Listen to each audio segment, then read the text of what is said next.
So ang gagamitin nating bike for today ay exclusive pinagamit sa atin. Hindi pa nilalabas to sa market. Ito siya. So hindi ko pa alam yung totoong specs nito kasi wala pa siyang spec sheet na binibigay. Ang sabi lang sa akin, test it out. Sakto may off-road training tayo, adventure riding. So test out natin. Venturi 800 to. Hindi ko pa alam yung buong specs. Pero yun, subukan natin. Fairness, magantong motor na to. Yun ang unang-unang kong masasabi. 800cc to. Para lang akong may dala na 400.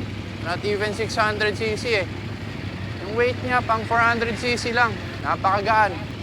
Sumusunod naman siya. Napakadaling iliko. Maybe that's because napakanipis nung gulong.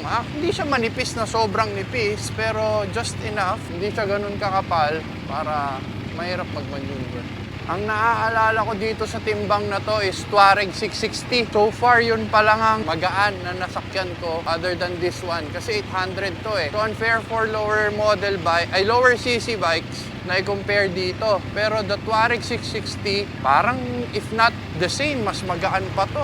Pero 800cc tong dala ko. In terms of power, nasa friction zone pa lang naman ako. Hindi pa natin malalaman. So, practice, lulusen up pa lang tayo eh. We're still in the process of loosening up.